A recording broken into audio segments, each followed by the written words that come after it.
ہماری زندگی میں جو امتحان ہوتے ہیں، ہماری زندگی میں جو ٹیسٹ آتے ہیں، ہماری زندگی میں جو مشکلات آتی ہیں، ان سے کیسے نپٹا جائے، کیونکہ کوئی انسان بھی اس سے خالی نہیں ہے. ہر انسان کسی نہ کسی مشکل میں ضرور پڑتا ہے. اور پھر آپ نے دیکھا ہوگا کہ ایک مشکل میں پڑا، وہاں سے نکلا، آگے ایک اور آگے، پھر آگے ایک اور آگے، اور اس وقت یوں لگتا ہے کہ جیسے ساری دنیا سے زیادہ ہم پر ہی کو مصیبت آ ٹوٹی. حالانکہ اگر ہم دوسروں کی بات سنیں تو بعض اوقات لگتا ہے کہ بھئی ان کی پریشانی تو مجھ سے بھی کہیں زیادہ ہے. بہرحال اللہ سبحانہ وتعالیٰ مشکلات کے بارے میں قرآن مجید میں فرماتے ہیں فَإِنَّ مَعَ الْعُسْرِ يُسْرًا إِنَّ مَعَ الْعُسْرِ يُسْرًا، بے شک ہر مشکل کے ساتھ ایک آسانی ہے، بے شک اسی مشکل کے ساتھ ایک اور آسانی ہے. یعنی جہاں مشکلات ہیں وہاں آسانیاں بھی ہیں. رسول اللہ صلی اللہ علیہ وسلم نے یہ فرمایا کہ مدد صبر کے ساتھ ہے. یعنی جب کوئی مشکل آ جائے تو صبر سیکھو، صبر کرو، کیونکہ صبر کے ساتھ اللہ کی مدد آتی ہے. قرآن مجید میں آتا ہے ان اللہ مع الصابرین، بے شک اللہ صبر کرنے والوں کے ساتھ ہے، اللہ ان کی مدد کرتا ہے. حدیث میں آتا ہے کہ مدد صبر کے ساتھ ہے، کشادگی تنگی کے ساتھ ہے، اور بے شک ہر مشکل کے ساتھ ایک آسانی ہے، بے شک اسی مشکل کے ساتھ ایک اور آسانی ہے. جب مشکل آئے تو ہمیں تو صرف مشکل ہی نظر آتی ہے، آسانی کون سی ہے وہاں، یا اس میں خیر کون سی ہے؟ تو پہلی بات تو ہمیں یہ یاد رکھنی چاہیے کہ انسان کو کوئی بھی جو تکلیف آتی ہے اس کی وجہ سے اس کے درجات میں بلندی ہوتی ہے. اگر وہ صبر کرتا ہے تو اس کو ثواب ملتا ہے، اللہ کا قرب نصیب ہوتا ہے، انسان میچور ہوتا ہے، پختہ ہو جاتا ہے، اور انسان کو اس دنیا میں رہنے کا ڈھنگ آتا ہے. آپ نے دیکھا ہوگا کہ جو بچے، جو لوگ مشکلات سے نکلتے ہیں اور محنت کر کے آگے بڑھتے ہیں ان کی بات ہی کچھ اور ہوتی ہے، اور جن بچوں کو سونے کا نوالا ملتا ہے عام طور پر وہ بڑے ہو کر پھر نکمے ہی ثابت ہوتے ہیں. تو مشکلات جو ہیں دنیا میں بھی انسان کو پختہ کرتی ہیں، اور آخرت میں تو خیر بہت سارے اجر و ثواب ہیں. نبی صلی اللہ علیہ وسلم نے فرمایا مسلمان جب بھی کسی پریشانی، بیماری، رنج و ملال، تکلیف اور غم میں مبتلا ہو جاتا ہے، یہاں تک کہ اگر اسے کوئی کانٹا بھی چبھ جائے تو اللہ تعالیٰ اس کو بھی اس کے گناہوں کا کفارہ بنا دیتے ہیں. یعنی ایک کانٹا بھی اگر چبھتا ہے تو اس سے بھی اس کو اجر ملتا ہے اور اس کے گناہ معاف ہو جاتے ہیں. اب یہ ہے کہ اگر تکلیف آ جائے تو پھر کریں کیا ہم؟ سب سے پہلی بات یہ ہے کہ اللہ کی طرف رجوع کریں، اللہ سبحانہ تعالیٰ کو پکاریں، اس سے دعا کریں، اس کا تقوی اختیار کریں. اور تقوی کیا ہے کہ جن کاموں کا اس نے حکم دیا وہ کریں، اور جن چیزوں سے منع کیا ان سے رک جائیں، کیونکہ اس کے بڑے فائدے قرآن میں بتائے گئے تقوی کے. اللہ تعالیٰ فرماتے ہیں وَمَن يَتَّقِ اللَّهَ يَجْعَل لَّهُ مَخْرَجًا وَيَرْزُقْهُ مِنْ حَيْثُ لَا يَحْتَسِبُ، اور جو اللہ سے ڈرے گا وہ اس کے لیے نکلنے کا کوئی راستہ بنا دے گا اور اسے وہاں سے رزق دے گا جہاں سے اس نے گمان بھی نہیں کیا ہوگا. یعنی رزق کا وہ دروازہ کھلے گا جو اس نے کبھی سوچا بھی نہیں ہوگا. اور یہ اللہ تعالیٰ کا فرمان ہے. اللہ سبحانہ تعالیٰ یہ ہمیں بتا رہے ہیں کہ ایسا ہوگا، لیکن اس کے لیے تقوی اختیار کرنا ضروری ہے. اسی طرح اجتماعی طور پر جس قوم کے اندر تقوی آتا ہے اللہ تعالیٰ اس پر آسمان اور زمین سے برکتوں کے دروازے کھول دیتے ہیں. وَلَوْ أَنَّ أَهْلَ الْقُرَىٰ آمَنُوا وَاتَّقَوْا لَفَتَحْنَا عَلَيْهِمْ بَرَكَاتٍ مِّنَ السَّمَاءِ وَالْأَرْضِ، اگر واقعی بستیوں والے ایمان لے آتے، اللہ کا تقوی اختیار کرتے، تو ہم ان پر آسمان اور زمین کی برکتوں کے دروازے کھول دیتے. آج آپ دیکھیں کہ ہمارا ملک جو ہے وہ کافی پریشانی کا شکار ہے، لوگ کافی مشکلات میں گھرے ہوئے ہیں، اور کسی کو بھی سمجھ نہیں آتا کہ ہم کیا کریں، کس طرف جائیں. ایسے میں صرف مشکلات کا تذکرہ کرتے رہنے سے مشکلات نہیں حل ہوتی. مشکلات میں قومی طور پر، اجتماعی طور پر سب کو مل کر اللہ کی طرف رجوع کرنے کی ضرورت ہے. اللہ تعالیٰ سے اپنے گناہوں کی معافی مانگنے کی ضرورت ہے، اللہ کو راضی کرنے کی ضرورت ہے. جو مظلوم و محروم طبقات ہیں ان کا خیال رکھنے کی ضرورت ہے. پھر اسی طرح دوسری چیز اللہ سے دعا کرنا، اللہ سبحانہ وتعالیٰ کے آگے گڑ گڑانا، نماز پڑھنا، اور خاص طور پر رات کی نماز یعنی تہجد۔ تہجد جو ہے وہ دعاؤں کی قبولیت کا وقت ہوتا ہے، اور اس وقت جو مانگا جاتا ہے وہ قبول ہوتا ہے۔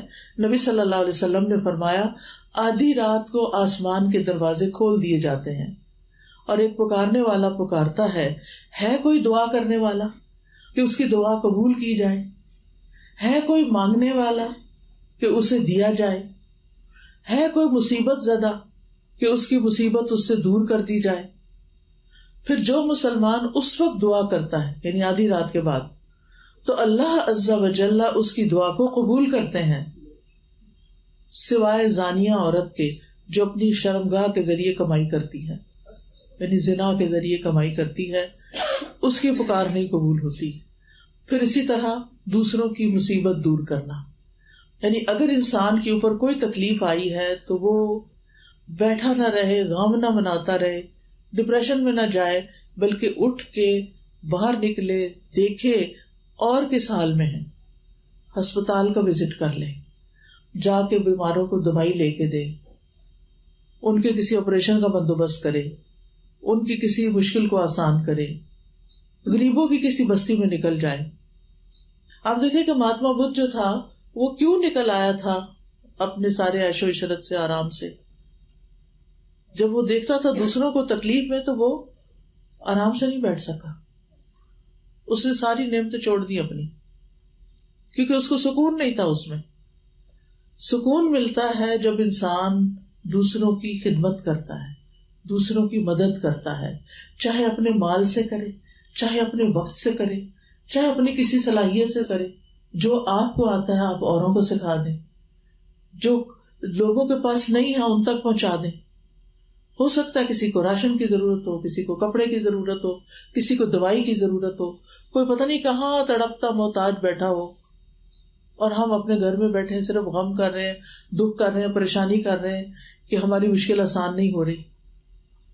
تو اس لیے بہت ضروری ہے کہ اگر ہم چاہتے ہیں کہ ہماری مصیبت دور ہو، ہماری تکلیف دور ہو، تو پھر ہمیں مصیبت زدہ لوگوں کی تکلیفیں دور کرنی چاہیے۔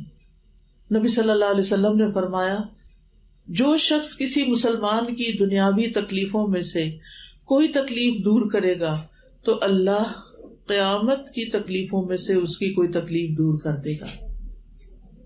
نہ صرف یہ کہ دنیا میں آسانی ہوگی بلکہ آخرت میں بھی۔ ایک اور حدیث میں آتا ہے، بخاری کی حدیث ہے، نبی صلی اللہ علیہ وسلم نے فرمایا ایک مسلمان دوسرے مسلمان کا بھائی ہے، اس پہ ظلم نہ کرے اور اس پہ ظلم ہونے بھی نہ دے، خود بھی نہ کرے اور کسی اور کو بھی نہ کرنے دے۔ جو شخص اپنے بھائی کی ضرورت پوری کرنے میں لگا ہوتا ہے اللہ اس کی ضرورت پوری کرنے میں لگ جاتا ہے۔ آپ دوسروں کی ضرورتیں پوری کریں، اللہ آپ کی کرے گا۔ اور جو شخص کسی مسلمان کے عیب کو چھپائے گا اللہ قیامت کے دن میں اس کے عیب کو چھپا دے گا۔ یعنی اگر کسی کی کوئی ایسی خامی پتہ چلی، کوئی خرابی پتہ چلی تو اس کو شہرت نہیں دینی چاہیے۔ پھر اسی طرح اگر آپ چاہتے ہیں کہ تنگی تکلیف میں آپ کی دعائیں سنی جائیں تو اس کے لیے ضروری ہے کہ آپ خوشحالی میں، آسودگی میں زیادہ سے زیادہ دعائیں کیا کریں۔ نبی صلی اللہ علیہ وسلم نے فرمایا جو شخص پسند کرتا ہو کہ اللہ خوشی اور غم کے وقت اس کی دعا قبول کرے تو اسے چاہیے کہ وہ خوشحالی اور آسودگی میں زیادہ دعائیں کیا کرے، کیونکہ جب ہمارے دن اچھے ہوتے ہیں، ہمیں سب کچھ ملا ہوا ہوتا ہے، ہمیں کسی چیز کی پرواہ نہیں ہوتی، تو ہم اس وقت اللہ ہی کو بھول جاتے ہیں۔ حالانکہ اللہ تعالیٰ کا شکر زیادہ ادا کرنا چاہیے، اللہ کی طرف زیادہ رجحان کرنا چاہیے، لیکن ہم اسی کو بھول جاتے ہیں۔ تو کیا فرمایا کہ کیا کرے انسان اس وقت؟ اچھے دنوں میں اللہ کو پکارے، ورنہ پتہ کیا ہوتا ہے، جو فرشتے ہوتے ہیں نا وہ جب آسمان پہ ہماری دعائیں جاتی ہیں یعنی پریشانی کے وقت، کہتے کہ یہ آواز پہلے تو کبھی نہیں سنائی تھی، ایک پہلی دفعہ ہی آئی ہے۔ یعنی جو بندہ کبھی نہیں پکارتا، صرف تکلیف میں پکارتا، اس کا یہ مطلب نہیں کہ ہم تکلیف میں نہ پکاریں، تکلیف میں بھی پکاریں، اللہ سنتا ہے، سب کی سنتا ہے، گناہ گار کی بھی سنتا ہے، نیکوکار کی بھی سنتا ہے، جو دوسروں کی مدد کرتا ہے اس کی بھی سنتا ہے، جو نہیں کرتا اس کی بھی سنتا ہے، کیونکہ وہ سب کا اللہ ہے۔ وہ سب کا رب ہے. تو بہرحال ہمیں دوسروں کی تکلیف میں ان کے کام آنا ہے اور اپنے اچھے حال میں اللہ کی طرف رجوع کرنا ہے. دعاؤں کی قبولیت کا جہاں تک تعلق ہے تو اس میں یہ یاد رکھیے کہ انسان جب اللہ تعالیٰ کی تعریف بیان کرتا ہے، درود شریف پڑھتا ہے، تو اس کے بعد دعا قبول ہوتی ہے. سورۃ فاتحہ جو ہے یہ بھی ان سورتوں میں سے ہے جن کو پڑھنے کے بعد دعا کی جائے تو دعا قبول ہوتی ہے. اور وہ کیا ہے؟ الحمد للہ رب العالمین الرحمن الرحیم مالک یوم الدین ایاک نعبد و ایاک نستعین اہدنا الصراط المستقیم صراط الذین انعمت علیہم غیر المغضوب علیہم ولا الضالین. ابو ہریرہ سے روایت ہے رسول اللہ صلی اللہ علیہ وسلم نے ابی ابن کعب ایک صحابی ہیں ان سے فرمایا کیا تمہیں پسند ہے کہ میں تمہیں ایسی سورت سکھاؤں جیسی نہ تورات میں نازل ہوئی ہے، نہ انجیل میں، نہ زبور میں اور نہ فرقان میں؟ انہوں نے کہا اللہ کے رسول ضرور سکھائیے. رسول اللہ صلی اللہ علیہ وسلم نے فرمایا نماز میں تم کیا پڑھتے ہو؟ انہوں نے کہا ام القرآن یعنی سورۃ الفاتحہ پڑھتا ہوں. آپ نے فرمایا قسم ہے اس ذات کی جس کے قبضے میں میری جان ہے، تورات، انجیل، زبور، حتیٰ کہ قرآن میں بھی اس جیسی کوئی سورت نازل نہیں ہوئی. یہی سبب آسانی 7 آیتیں ہیں، یہی وہ قرآن عظیم ہے جو مجھے عطا کیا گیا ہے. ایک اور روایت میں آتا ہے کہ ایک دفعہ نبی صلی اللہ علیہ وسلم صحابہ کے ساتھ بیٹھے ہوئے تھے کہ آسمان کا ایک دروازہ کھلا اور ایک فرشتہ اترا. جبریل علیہ السلام نے آپ کو بتایا کہ آج آسمان کا وہ دروازہ کھلا ہے جو اس سے پہلے نہیں کھلا تھا، اور آج وہ چیز نازل ہوئی ہے جو اس سے پہلے نازل نہیں ہوئی، یعنی سورۃ فاتحہ اور ساتھ سورۃ البقرہ کی آخری آیتیں. جو شخص ان کو پڑھ کے کوئی دعا کرے گا اس کی دعا قبول ہوگی. لہذا اپنی دعاؤں میں یہ دونوں چیزیں شامل کر لینی چاہیے. یہ رقیہ بھی ہے. رقیہ کا مطلب ہے دم، یعنی آپ نے کسی کو دم کرنا ہے، حتیٰ کہ آپ اپنے اوپر بھی سورۃ فاتحہ پڑھ کے ہاتھ میں پھونک کے سارے جسم کے اوپر آپ پھیر لیں، اپنے آپ کو جھاڑ دیں. پھر قل هو اللہ پڑھ کے، قل اعوذ برب الفلق پڑھ کے، قل اعوذ برب الناس. مثلا رات کو آپ کو نیند نہیں آ رہی یا ویسے ڈپریشن ہوا ہے، کوئی دل خراب ہو رہا ہے، کچھ بھی. اور ایک چیز اور شامل کر لیں، اعوذ باللہ السمیع العلیم من الشیطان الرجیم من ہمزہ ونفخہ ونفثہ.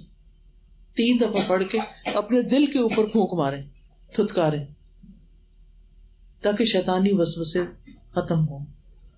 یہ شیطان ہے جو انسان کو پریشان رکھتا ہے، تو آپ نے پریشان نہیں ہونا. ویسے بھی انسان جیسے سوچنے لگتا ہے نا پھر ویسی چیزیں ہونے بھی لگتی، اس کو نظر بھی ویسی آتی ہے. دوسری دعا جو بہت فائدہ دیتی ہے غم میں، رنج میں، تکلیف میں، دکھ میں، پریشانی میں، مشکلات میں. کچھ لوگوں کو ہوتا ہے نا کہ جو کام کرنے لگتے ہیں اس میں اٹکا ہوا جاتا ہے، کام ہی نہیں ہوتا، ہر چیز میں پریشانی آ جاتی ہے.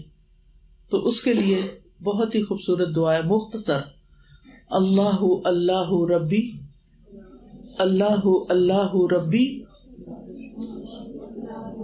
لا اشرک بہ شیئا، لا اشرک بہ شیئا. انسان زیادہ سے زیادہ اس دعا کو پڑھنا شروع کر دے. کبھی ایسا ہوتا ہے نا وجہ ہی نہیں پتا ہوتی، پتہ نہیں کس بات پہ دل گھبراتا ہے، دھڑکنے لگتا ہے زور زور سے، لگتا ہے جیسے کچھ ہو گیا، حالانکہ کچھ نہیں ہوتا، شیطان انسان کو پریشان کر رہا ہوتا ہے. تو اللہ اللہ ربی لا اشرک بہ شیئا. حضرت عائشہ سے مروی ہے کہ نبی صلی اللہ علیہ وسلم اپنے گھر والوں کو جمع کرتے اور ان کو کہتے کہ جب تم میں سے کسی کو کوئی غم یا پریشانی پہنچے تو اسے چاہیے کہ وہ کہے اللہ اللہ ربی لا اشرک بہ شیئا.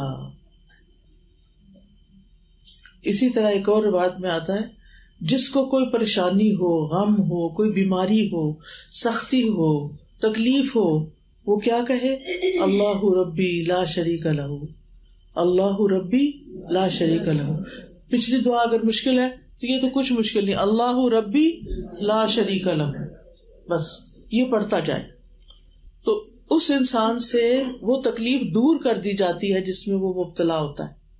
کبھی ایسا ہوتا ہے نا کہ آپ کے اندر بڑی گھبراہٹ پیدا ہو جاتی ہے، بچے کا کوئی خیال آ جاتا ہے، ایسے شیطان وسوسے ڈالتا ہے کہ وہ گھر سے باہر گیا ہوا ہے، پتہ نہیں اکیلا رہتا ہے، پتہ نہیں کیا ہو جائے گا اس کو، طرح طرح کی شیطان پریشانیاں آپ کے دل میں ڈالتا رہتا ہے.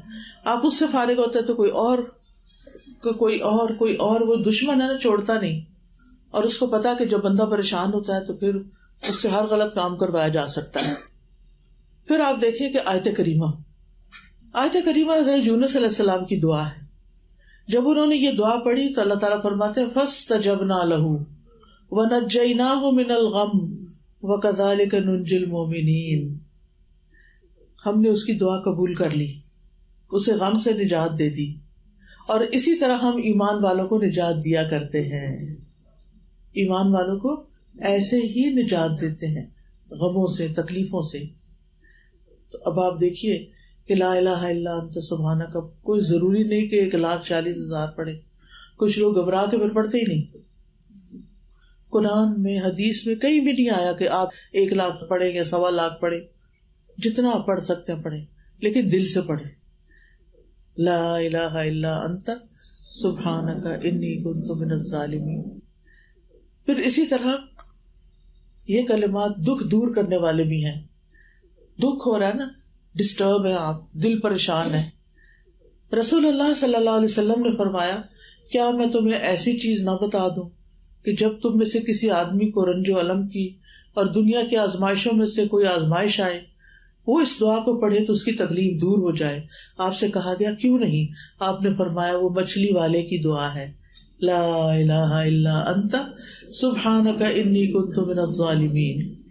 پھر اسی طرح حسبنا اللہ و نعم الوکیل نعم المولا و نعم النصیر. حسبنا اللہ و نعم الوکیل نعم المولا و نعم النصیر. مشکل وقت میں، تکلیف اور گھبراہٹ کے وقت میں اگر آپ اس کو پڑھیں گے تو آپ کا ایمان بڑھ جائے گا. اسی طرح بعض اوقات آپ کو اچانک خبر سنتے ہیں اور آپ کا دل گھبرا اٹھتا ہے کہ پتہ نہیں اب کیا ہو جائے گا، آپ نروس ہو جاتے ہیں. تو اس وقت حسبی اللہ لا الہ الا هو علیہ توکلت وہو رب العرش العظیم. صبح شام ویسے بھی اگر آپ پڑھیں نا 7 دفعہ، حدیث میں آتا ہے کہ یہ ساری مشکلوں کو کفایت کرتی ہے. جب حضرت ابراہیم علیہ السلام کو آگ میں ڈالا گیا تھا تو اس وقت انہوں نے یہی کلمات پڑھے تھے، حسبی اللہ، حسبنا اللہ و نعم الوکیل، اللہ کافی ہے. اسی طرح لا حول ولا قوت الا باللہ العلی العظیم. گھبراہٹ شروع ہو ادھر سے پڑھنا شروع کر دیں، لا حول ولا قوت الا باللہ العلی العظیم. یہ ایسا کلمہ ہے جو عرش کے نیچے جنت کے خزانے میں سے ہے. جب بندہ یہ پڑھتا ہے تو اللہ تعالیٰ فرماتا ہے میرے بندے نے سر تسلیم خم کر دیا، خود کو حوالے کر دیا، سپرد کر دیا. پھر اسی طرح کثرت سے استغفار جو ہے یہ بھی عذاب سے بچانے والا ہے. بیماریوں کا علاج بھی ہے استغفار، کیونکہ گناہ جو ہوتے ہیں نا وہ دل پہ بوجھ ڈالتے ہیں. وہ دل پریشان ہوتا ہے تو دل کا خون سارے جسم میں جاتا ہے، سارے جسم میں پریشانی پھیلتی ہے، بیماری لگ جاتی ہے انسان کو. تو اس لیے بہت ضروری ہے کہ انسان اللہ تعالیٰ کی طرف رجوع کرے اور اپنے گناہوں کی معافی مانگے. قتادہ کہتے ہیں یہ قرآن تمہیں تمہاری بیماری کا علاج بتاتا ہے. گناہ تمہاری بیماری ہے اور استغفار ان کا علاج ہے. امام ذہبی کہتے ہیں اللہ کے غضب کا علاج کثرت کے ساتھ سحری کے وقت استغفار کرنا اور سچی توبہ کرنا ہے. یعنی اگر آپ کے دل میں یہ ڈر لگتا ہے نا آپ کو کہ پتہ نہیں میرا رب مجھ سے ناراض ہی نہ ہو، میں نے کوئی بہت اچھے کام نہیں کیے. ہر انسان کو ہوتا ہے نا کہ اللہ تعالیٰ تو اتنا بڑا ہے اور میری کوششیں کیا ہیں جو اس کے لیے میں کر رہی ہوں، کچھ بھی نہیں. تو اگر ایسی چیز دل میں آ رہی ہو تو اس وقت انسان سچی توبہ کرے اللہ سے اور سحری کے وقت استغفار کرے اور اپنی ساری حاجتیں اور مناجات جو ہیں وہ اللہ تعالیٰ سے ہی کرے.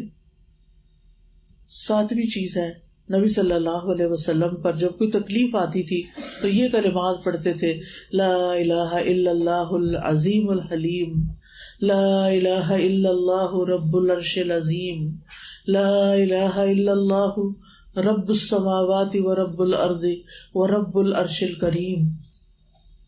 تو یہ دعا جو ہے یہ بھی بہت زبردست ہے. نبی صلی اللہ علیہ وسلم پریشانی کے وقت یہ پڑھا کرتے تھے.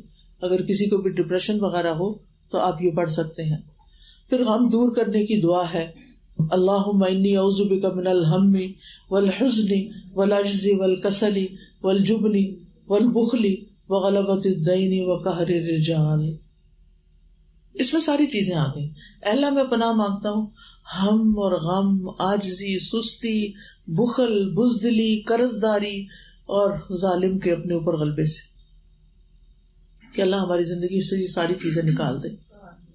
پھر اللہ تعالیٰ کی صفات ہے یا حی یا قیوم برحمتک استغیث، کیونکہ جو شخص یہ دعا پڑھتا ہے اللہ سبحانہ وتعالیٰ اس کی تکلیف دور کر دیتا ہے.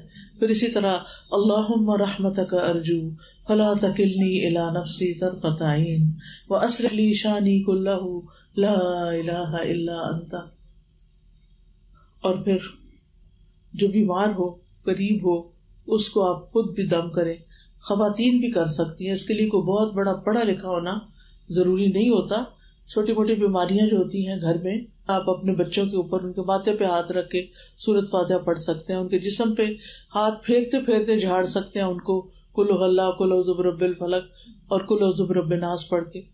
تو یہ چند چیزیں ہیں جو ہمیں مشکلات کے وقت اللہ کی طرف رجوع کرتے ہوئے سچے دل سے پڑھنی چاہیے. انشاءاللہ اللہ تعالیٰ اسی زندگی میں خوشیاں عطا کر دیتا ہے. وآخر دعوانا ان الحمد للہ رب العالمین.